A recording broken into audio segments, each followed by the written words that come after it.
You're listening to Victory Baliwag. We hope that this message encourages you today. Let me invite everyone to stand as we give reverence to the reading of God's Word. So if you have your Bibles with you, open it on Hebrews chapter 1. We'll be reading from verses 1 to 4. Kung gagamitin niyo po yung Bible dito, it's on page 580.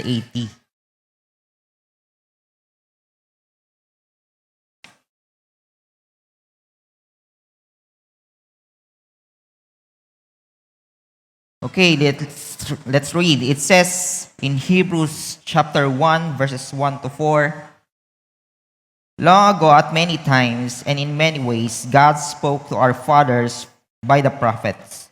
But in these last days, He has spoken to us by His Son, whom He appointed the heir of all things, through whom also He created the world.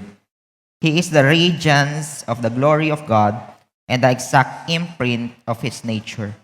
And He upholds the universe by the word of His power.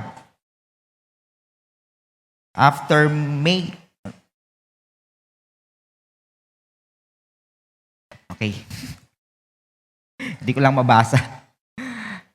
Okay, let's pray. Father God, we thank You for once again gathering us into this place. Lord, we thank You for whatever the weather is, we can attend, we can worship You, whatever seasons we are. And Father, we ask of You the Holy Spirit to dwell in us, open our eyes to see, our ears to hear, and let Your word be heard today. Not just any word, hindi yung word namin, God, but only Your word. In Jesus' name we pray. Amen and amen. You may now take your seats. Ayan, so magandang hapon po sa inyong lahat. Ayan, so medyo disoriented tayo ngayon. So batiin mo naman yung hindi mo binati kanina. Ayan, so iba naman. Ayan, it never gets old. Ayan, batiin nyo po. Ayan, so kung hindi po kayo kontento, batiin nyo po yung mukhang masungit. Ayan. Wala naman siguro, no? So, by the way, for those who doesn't know me, I'm John, one of your pastors here at Victory Baliwag, and I am tasked to cover for Pastor Lloyd. Since wala si Pastor Lloyd, at pauwi pa lang po siya galing sa 10 days mission niya sa from South Korea. So, we will be hearing the Word of God from the book of Hebrews.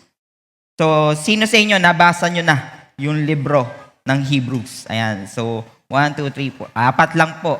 Ayan. Kasama na ako. 4 na. Anyway, so, we have our new series called Jesus is Greater Than. So, naalala ko lang, parang kahapon yata yun, nasa GC kami, naiisip namin, or may nagtatanong kung paano daw babasahin yan. So, if you look at it, kasi symbol di ba? So, sino dito mahilig ka sa math? Ayan, so, medyo mahilig kayo sa math kasi yung symbol na to, kapag tinignan nyo sa arithmetic yan or sa mathematics, ang basa dyan is greater than. Tama ba? But in all its sense, we are not saying that Jesus is greater than by means of quantity. Hindi yon. We are not in a sense that Jesus is greater than by substance. Hindi rin iyon. But we are saying that Jesus is greater than anything and anyone else. Kaya nga meron tayong 12-week series ng Hebrews. So kung titingnan nyo po, medyo mahaba yan. Parang ang nakasanayan natin na mga series natin, mga pinakamahaba na siguro yung mga 4 weeks, di ba? So almost 3 months yan. O siguro naman kung kakabreak nyo lang kanina, baka naka-move on ka na bago matapos. Hindi, walang ganon. So, it's a series that cover up everything. As much as we can, we will cover up the whole book of Hebrews. So parang when it comes to the word is greater than, naalala ko lang yung joke dati. Actually hanggang ngayon yun, yung wala ka sa lolo ko. Ayan. So kung tatanungin nyo kung meron akong joke ngayon, meron po. pero hindi ko na ibibitaw. Ayan. Invite nyo na lang po ako sa victory group nyo, tapos doon natin ibibitaw yan. Kasi medyo public di ba? So, mahirap mag-ipon ng magandang reputasyon, tapos sasayangin nyo lang sa isang joke. Anyway, so, parang ang dating niyan, kung ipapasok nyo siya doon sa ganong ideya, parang ang dating is wala ka sa Jesus ko. So, have you ever came to a place or a situation that you say to yourself, wala naman yan kasi meron akong Jesus. So, I hope that whenever we face things that seems to be uncontrollable, we say to ourselves, na buti na lang, we have Jesus in our life. Kung maaalala nyo po, yung sa bumper video natin, di ba, meron career, wealth, relationships. Most of the time, those are the things that somewhat compares or even overtakes Jesus in our lives. So yung iba minsan sabi, parang hindi naman. Well, guess what? Even us, subconsciously, minsan dumadating sa point na iniisip natin, kaya pa kaya ni Jesus to? Tulungan ko na kaya siya. Di ba? So minsan may ganun tayo. But again, if you look at it, doon sa 12-week series na yan, somewhat, I hope that it speaks to us, but just maybe, one of those things will really dig deep in your heart, and then you will decide that Jesus is enough in your life.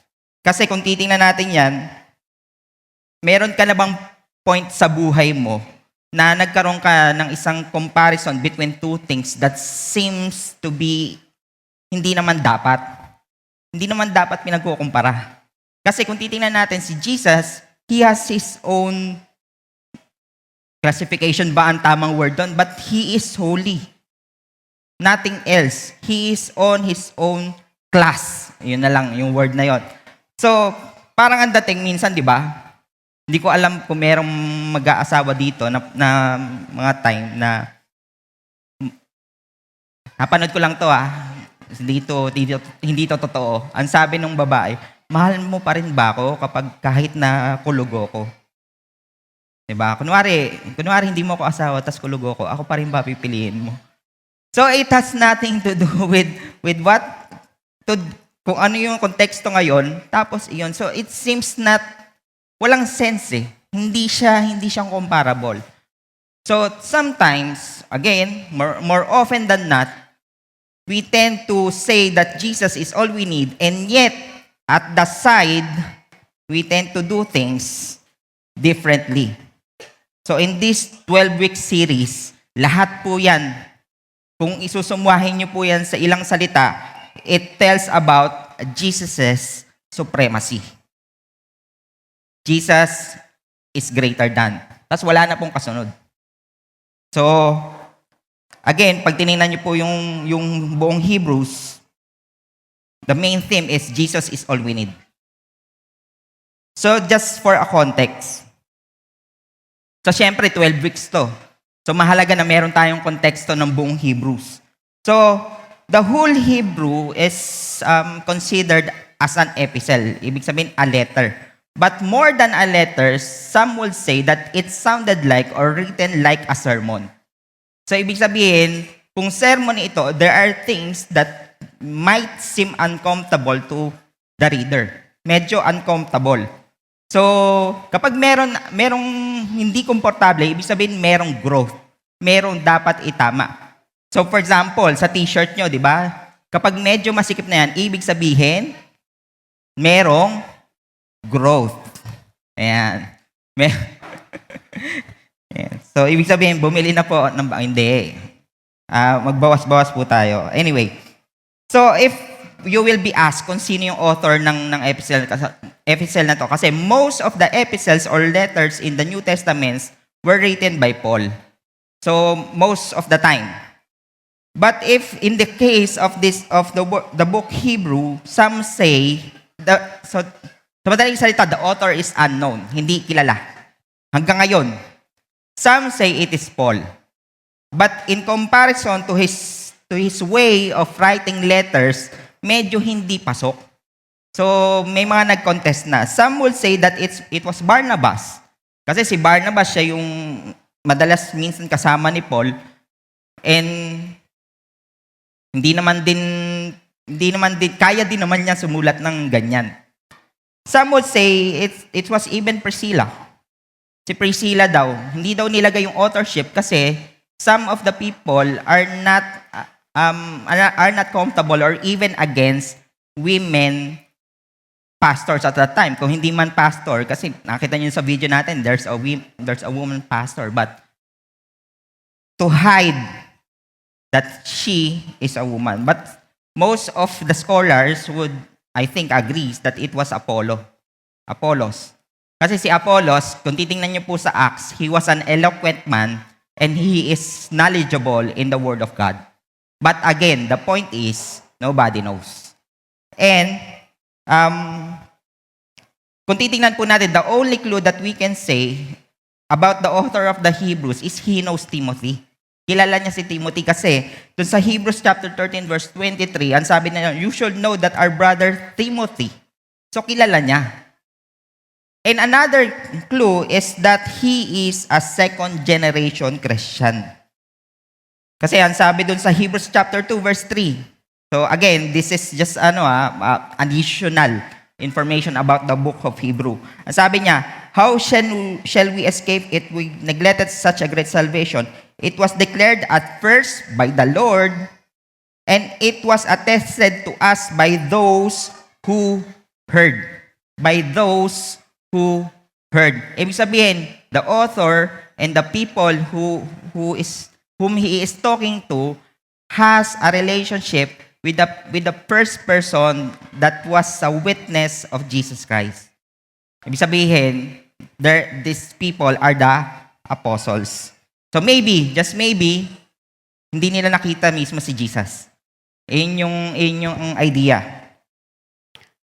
So, but again, the most important thing is how we see or how we relate, how we respond on the words that was inside in this letter. Kasi ang sabi, most of the commentators has broadened the meaning. Broadened the meaning to include Christian communities, holding or including those who will hear the message in the future. Ibig sabihin, hanggang ngayon. So, kung tatanungin mo lang yung sarili mo, kung para sa akin ba ito? Yes, para sa iyo ito. So, reasons for writing. Makikita niyo sa Hebrews chapter 3 verse 12. Ang sabi diyan, take care, brothers, lest there be any of you an evil, unbelieving heart leading you to fall away from the living God. It seems like the content of this letter are reminders for the believers not to fall away from their belief. In yung isa sa mga points niyan. So, pwedeng sabihin natin that this letter was written for the believers to not to drift away from what they believe in. Bakit? Kasi there was, number one, persecution. May mga persecution at that time. Meron bang persecution hanggang ngayon? I think meron pa rin naman. There are suffering. So if we will be listing down all the present troubles at that time, madami po yan. Including to the persecution and suffering, even public shame. Yung mga Kristiyano po at that time, pinapahiya publicly. And loss of property. If you look at the whole Hebrew book, there will come a time that you will read that their properties was even taken from them because they are believer of Jesus Christ. Meron po ba dito na kuhanan na po kayo ng property dahil Christian kayo? Wala pa naman siguro, no? Mas madali po bang maging Kristiyano ngayon o dati? So, di ba minsan inisip natin, sana nandun ako sa part na nandun pa si Jesus. Di ba? So, with that persecution, it resulted because of spiritual maturity. Spiritual maturity is addressed in Hebrews. And because of spiritual immaturity, persecution, they become weary and discouraged. So, yun ang tendency. Kapag pinapersecute ka, tapos spiritually mature ka, ano mangyayari? You will be tired. You will be discouraged.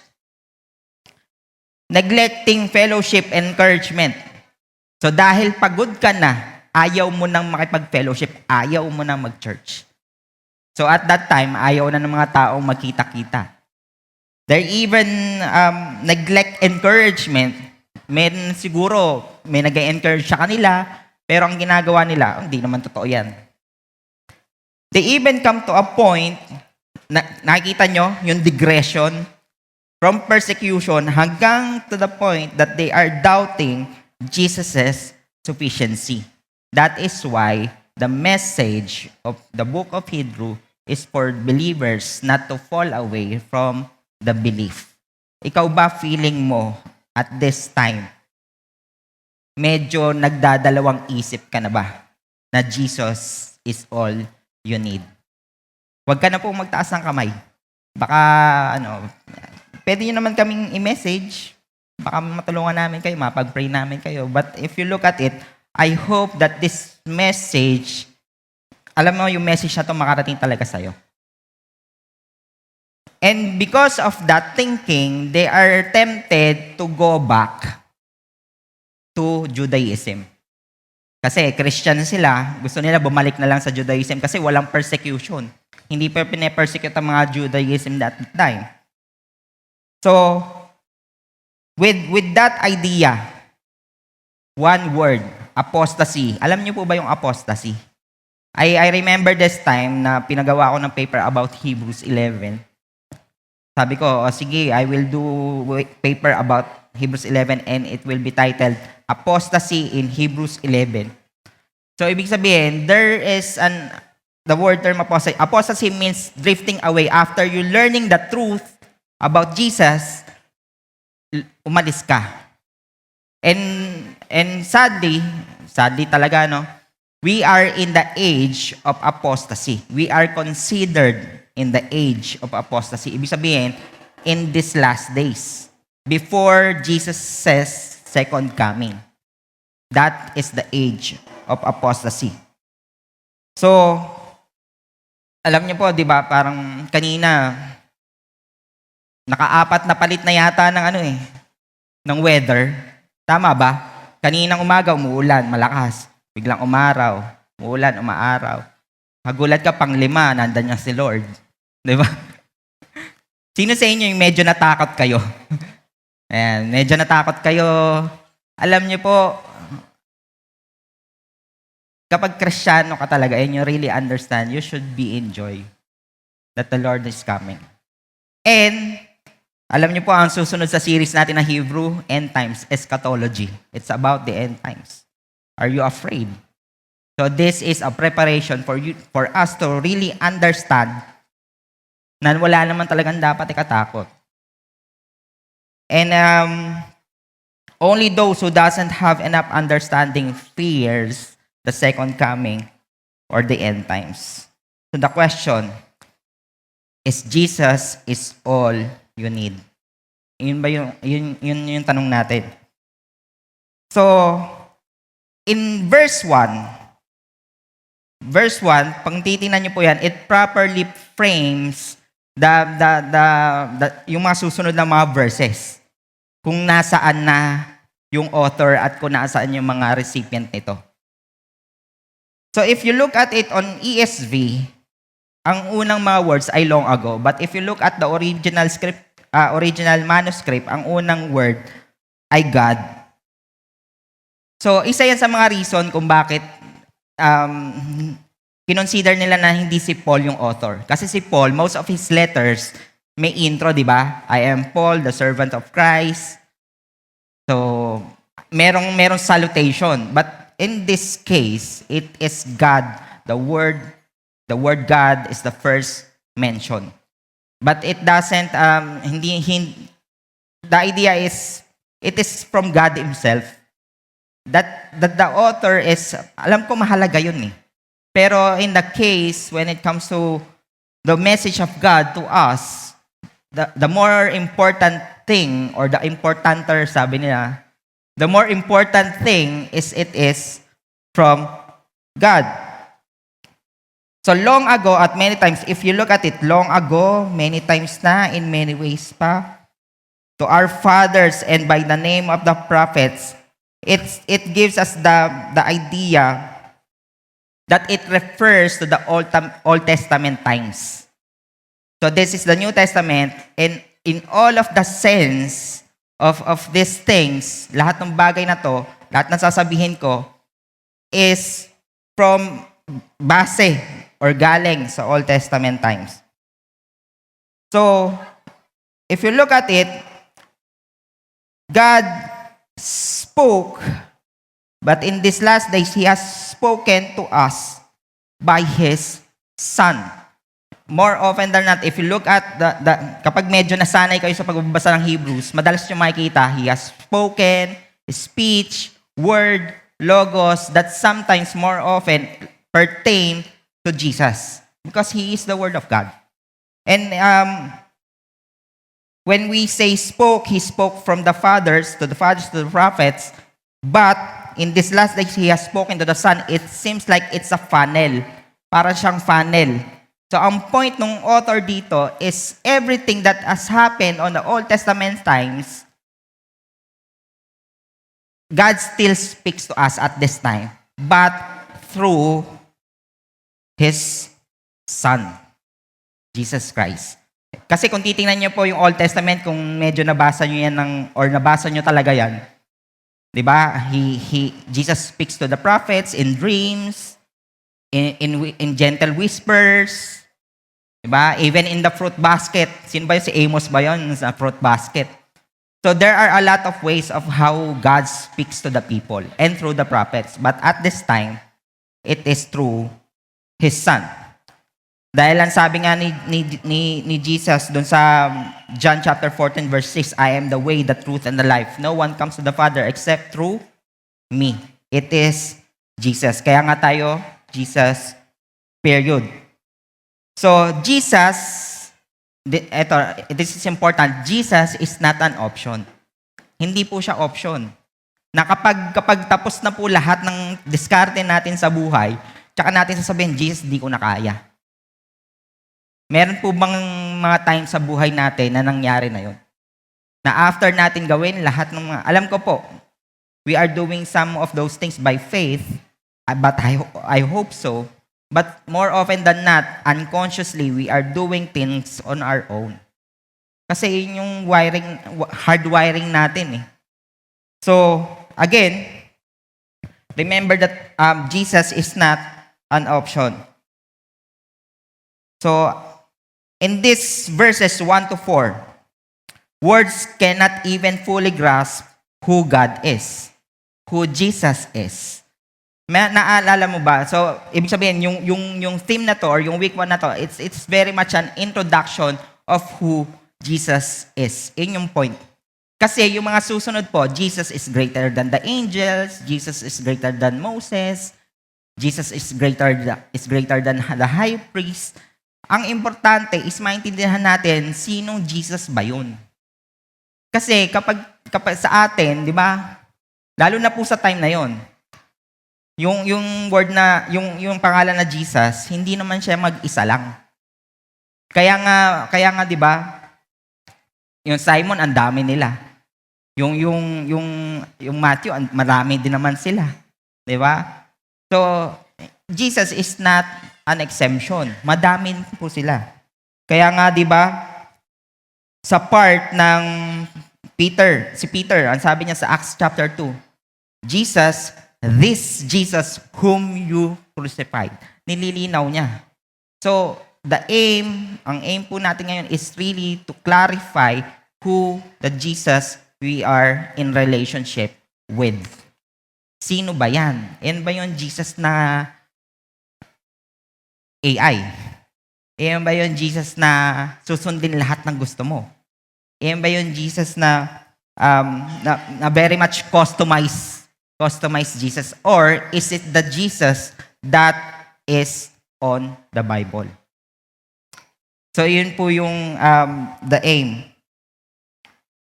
So, I will share to you 3 things about very common statement about Jesus. Jesus is God, Jesus is Christ, and Jesus is Lord. Nakikita nyo po yan sa mga signage ng tricycle.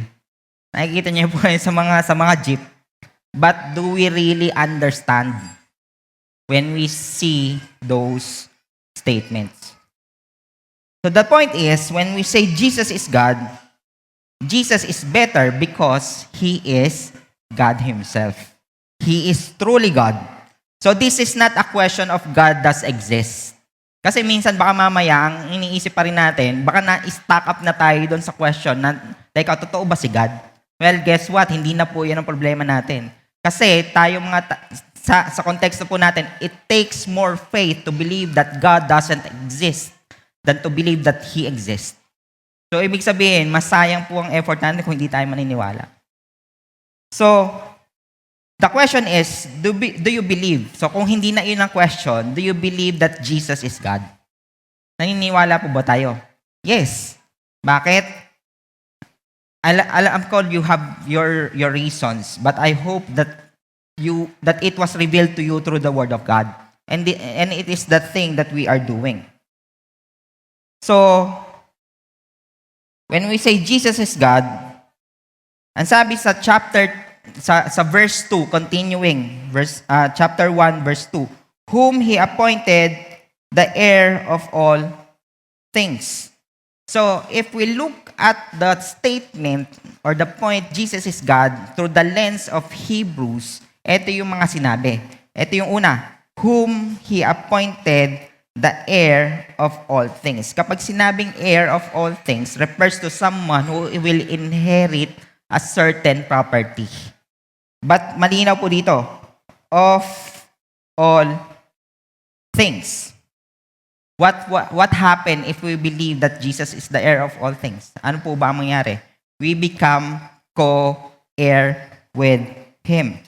So sabi nga sa Galatians chapter 4 verse 7, so you are no longer a slave but a son, and if a son, then an heir through God. So continuing on, through whom also He created the world. So hindi lang siya heir na parang siya yung tagapagmana, but He is also the one who created the world. If you look at John chapter 1 verse 1, di ba?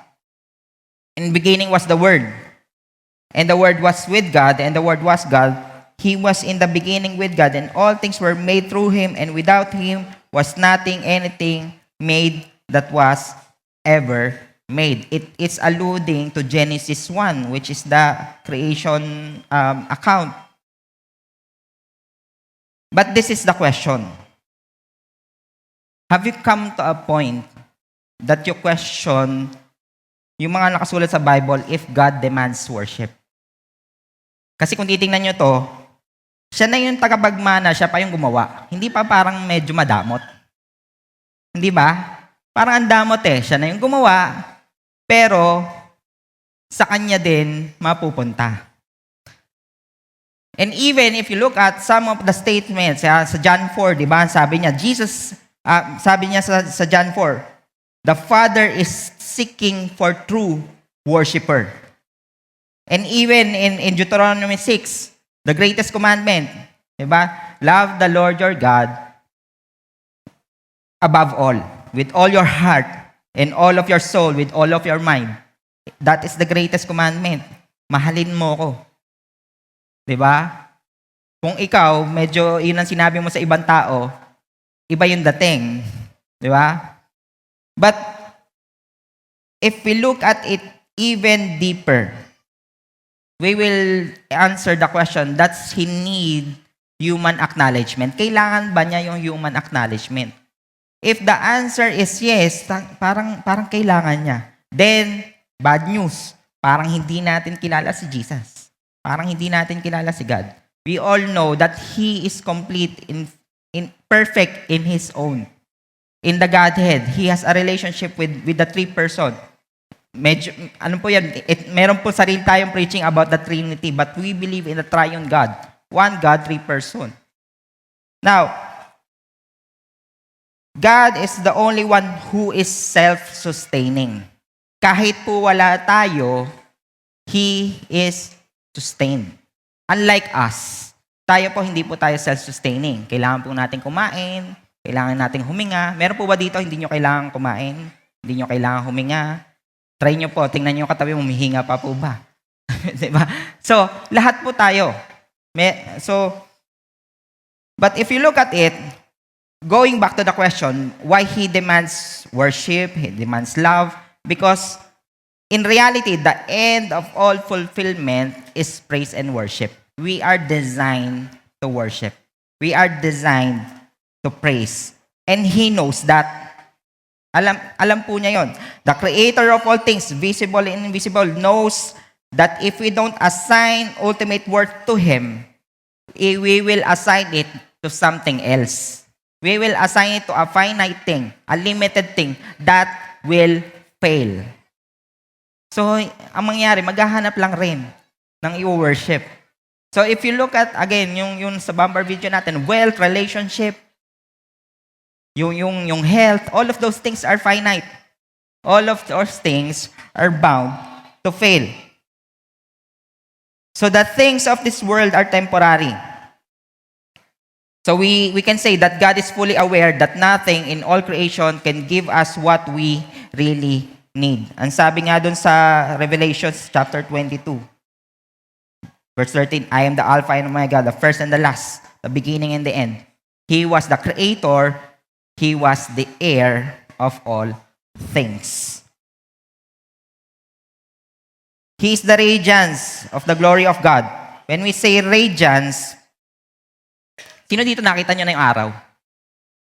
Ayan, nakita nyo na yung araw. Nakipagtitigan na po kayo sa araw. Meron, wala pa. In reality, hindi naman po natin talaga nakikita yung araw. The only thing that we can see is the radiance of the sun. It is the light of the sun. So, ibig sabihin, if you look, andiyan pala si radiance. Baka mamaya siya yung nakikita nyo. Okay, so going back. So, we can even say that and the exact imprint of His nature. Pag sinabi pong imprint, it is on the language of a signet ring.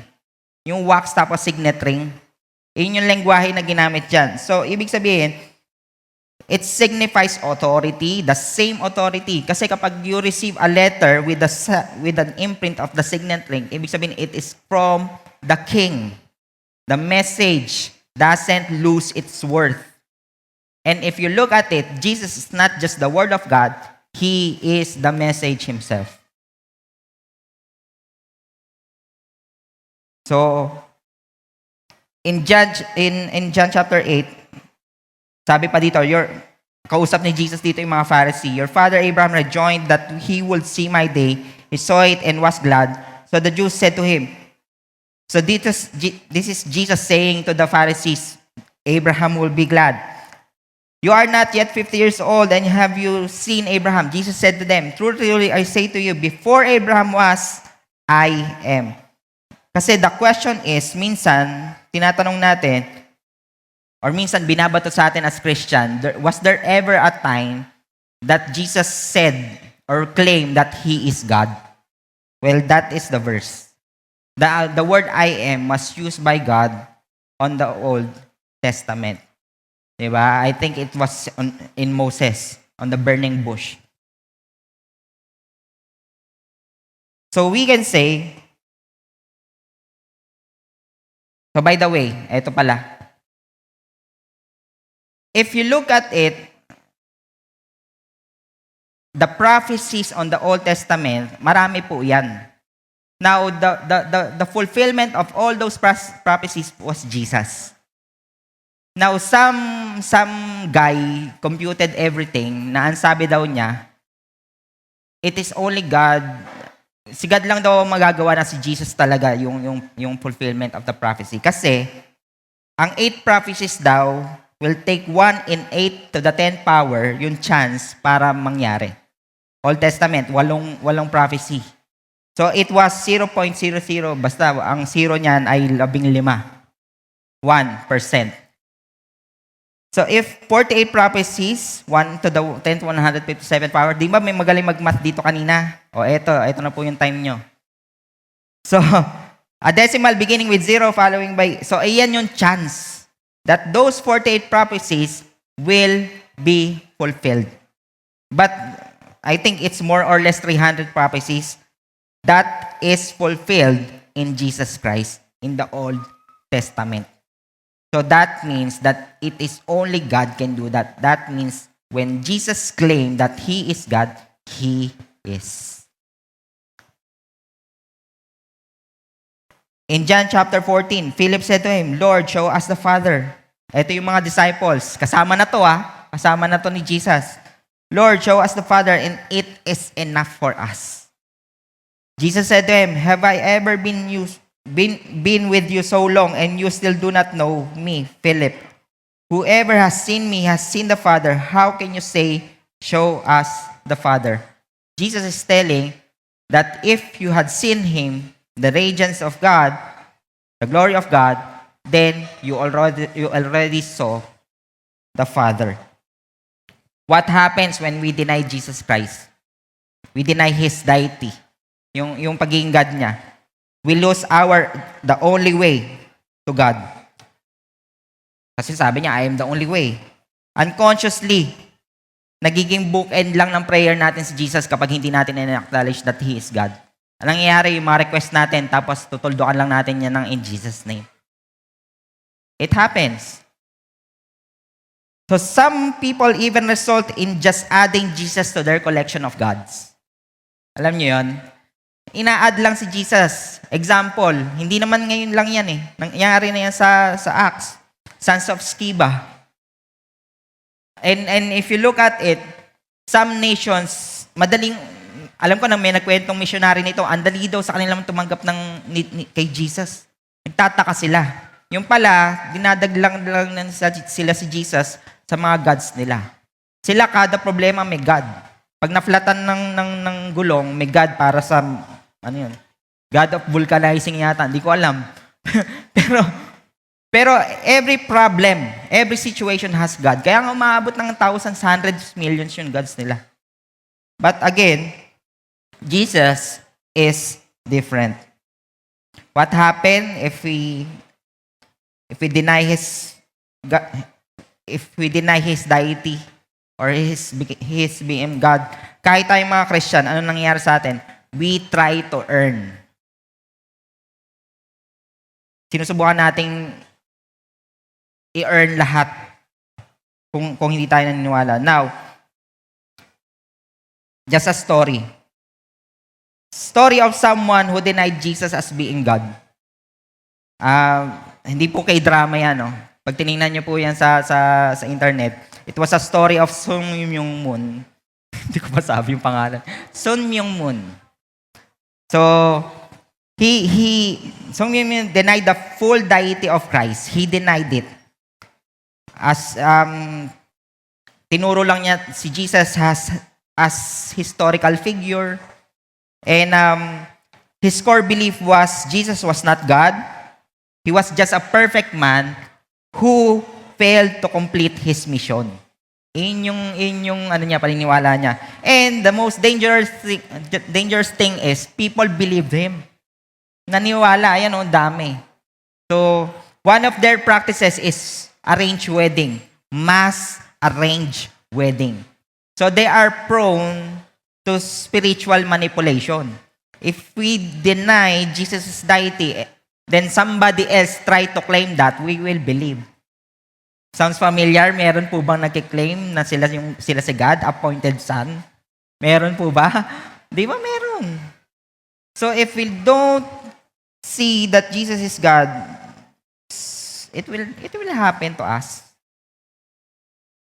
So, sabi nga ni Charles Spurgeon, deity is not to be explained. So wala naman palang sense. Hindi naman pala may explain. But again, look at it. But to be adored. Jesus being God is not to be explained, but to be adored. And the sonship of Christ is to be accepted as the truth of revelation, to be apprehended by faith.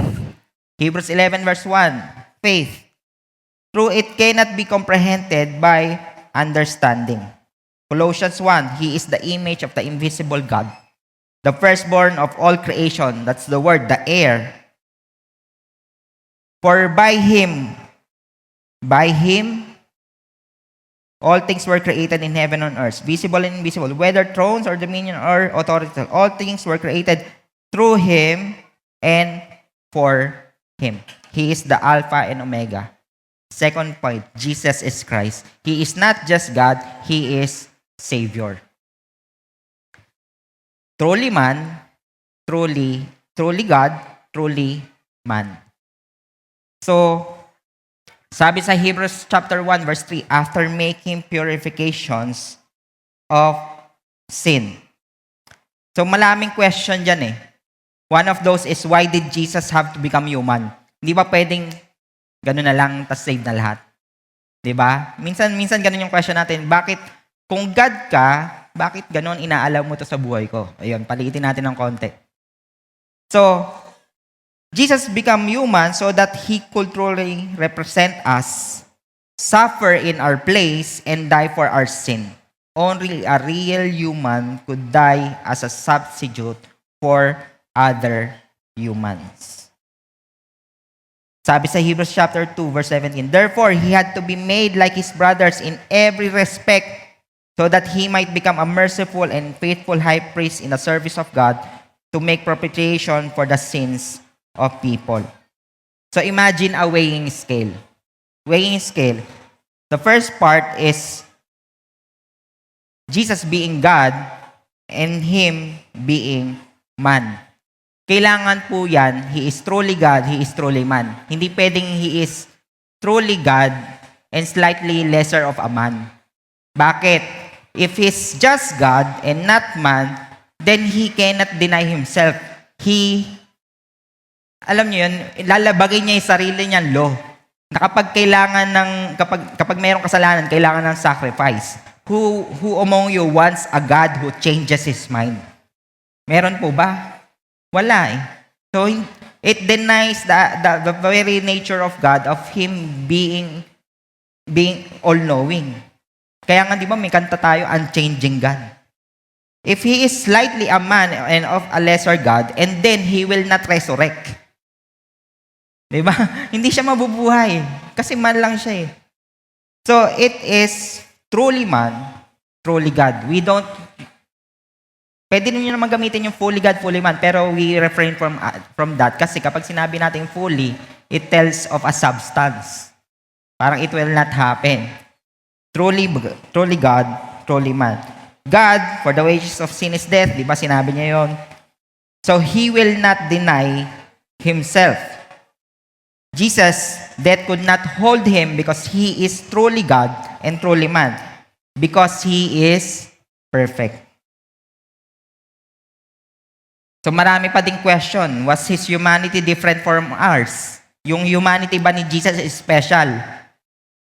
Diba? Kasi truly God siya, tas truly man din. So if it is special, then He wouldn't be tempted. He was tempted also. If you look at the narrative sa New Testament, He was tempted. Sabi nga sa Hebrews 4, but one who in every respect has been tempted as we are, He was also tempted. Does Jesus have limitation? Ayan yung mga question when it comes to His humanity. May limitasyon ba siya? Alam ba niyang mapapakot siya? Alam naman niya eh. But this question addresses Jesus needing sleep, natutulog ba siya, kumakain ba siya, nagtatanong ba siya, not knowing the day of the return of His return. Di ba sabi niya, only the Father knows. So, in Philippians chapter 2, verse 6, who thought he was in the form of God did not count equality with God a thing to be grasped, but emptied himself. This limitations is voluntarily. He volunteered himself to be limited. What happens when we deny His humanity? Ano yung nangyayari kapag yung humanity naman yung dinena natin? He's only God. Now, this is a story of Heaven's Gate. Search nyo lang yung buong story niya. This is a UFO-based, alien-based na religion. They are Christians first and then they went to extremes kasi naniniwala sila na God lang siya. And then, ang pangalan pala nung founder nila, apelido niya Applewhite. Marshall Applewhite thought that Jesus was divine being but not truly man. He claimed that Jesus came in a human body like a shell. Yun yung paniniwala niya. Hindi ko alam kung saan niya nakuha yun. Anong anime bang napanood niya? Anong cartoons ba? Anong palabas ba sa Netflix yung napanood niya? Kung bakit niya naisip yun. So, their core beliefs, Jesus was not truly human, but a space alien from a higher level. Yun yung paniniwala nila. Now, the tragic ending is, I think, 36 of them, including him as a founder, took their own lives kasi naniniwala sila na kukunin na sila nung comet. They took their own lives. That's a tragic ending. So,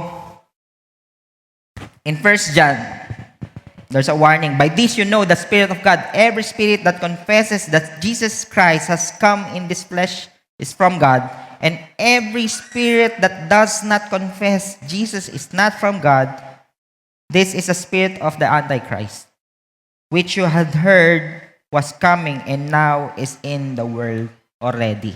In this world, there are still people believing on this. Sadly. So we can say that he became what we are so that he might make us who he is. He became man for us to be like him, perfect, glorified. Last, Jesus is Lord. So he is not just truly God, he is not just truly man, he is Lord of all. Di ba may kanta nga tayo, Lord of all? So, this say that Jesus is better because he is supreme over all, every creation, because he is not a created being. In Hebrews 1, he sat down at the right hand of the Majesty on high, having become as much superior to angels. Ito yung second week natin, superior. Jesus is greater than the angels. So, alam naman natin yung lordship.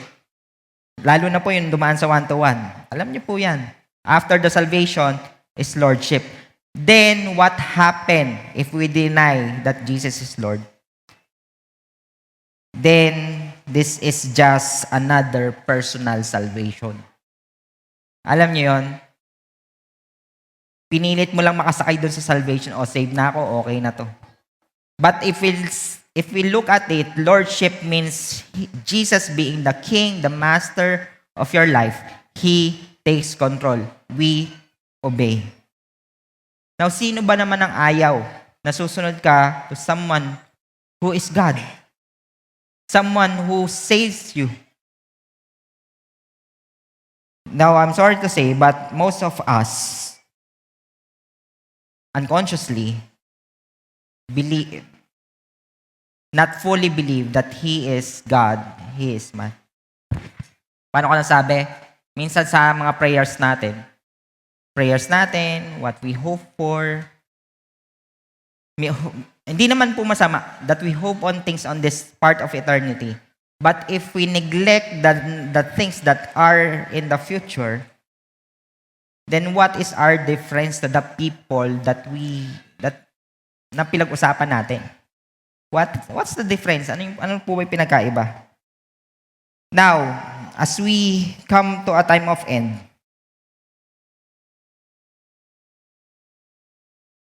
I hope that all of us, that every tongue confess that Jesus Christ is Lord to the glory of God, the Father. If we look at it, in the context of Hebrew, people from the past tried to replace Jesus with something else. Tama ba? With the law, with the high priest, with possession, with things. Isa-isahin po natin yun, with life. Madami po. Ginawa po yan. And it is still present up to this day. So the mere fact that you are not doing your due diligence as a follower of Christ is an evidence. Sabi ko sa inyo di ba? This is uncomfortable. The mere fact that we are not doing our responsibilities and the things that He commanded is an evidence that we are no difference with the people that receives this letter. Bakit? Reading of the Word. Are we still reading? I'm not saying all of us. But there are quite a few numbers that most of us are not still reading our Bibles. Are still pinapalampas pa rin natin yung mga times na may opportunity tayo mag-disciple, mag-pray.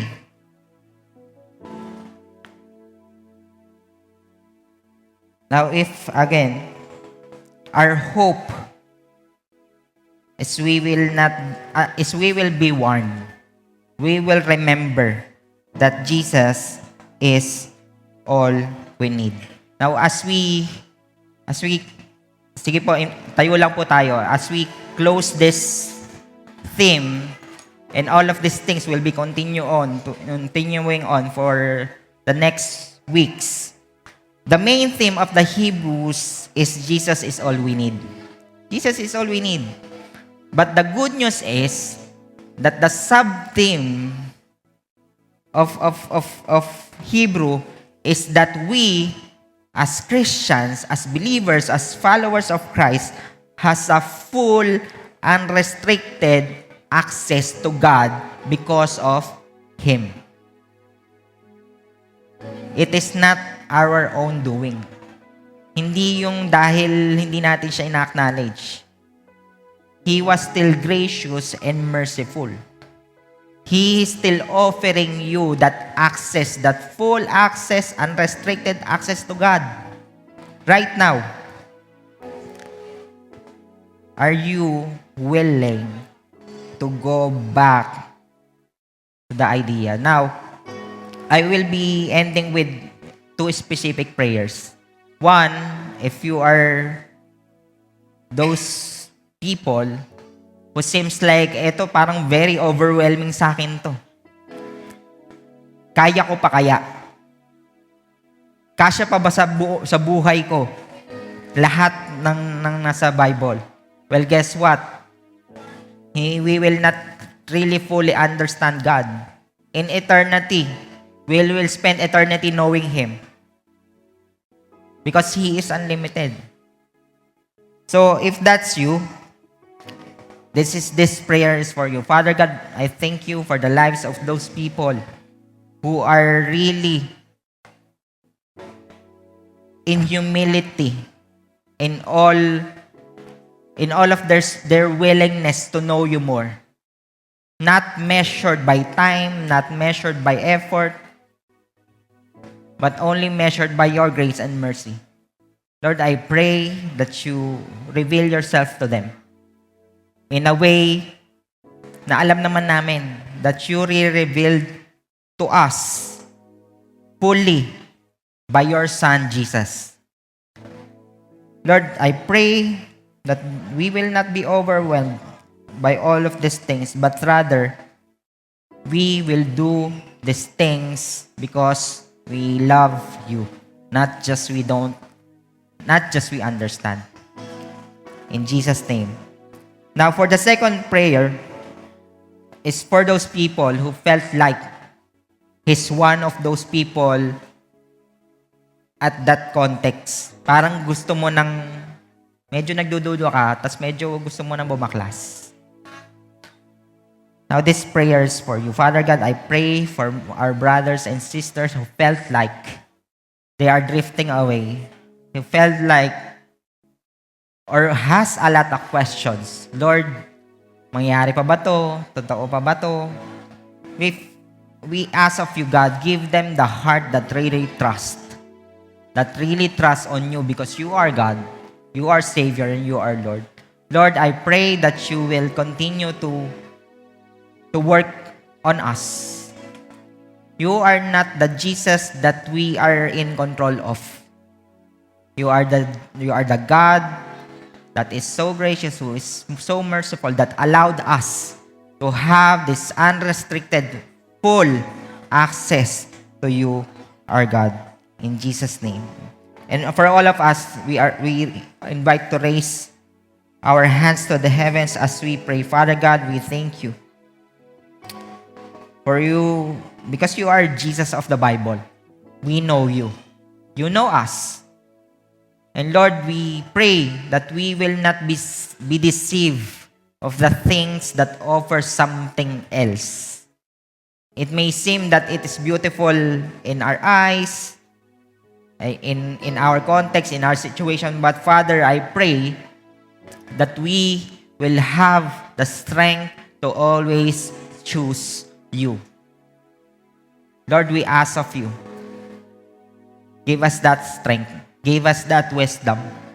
And Lord, we pray that we will not be drifting apart. Yes, there are persecution, there are discouragement, there are even things that seems out of control. Yung health, yung wealth, yung relationship, all of those things. Lord, we submit that to you. And we acknowledge that you are powerful, you are the author of wisdom, you have your own timing, and you already given us that ultimate gift, that is you, God Himself, in the person of Jesus Christ. Lord, bless us.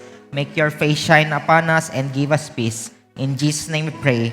Amen and amen. Thank you for listening to Victory Baliwag Podcast. Follow us at Victory Baliwag on Facebook and YouTube for more details as we honor God and make disciples.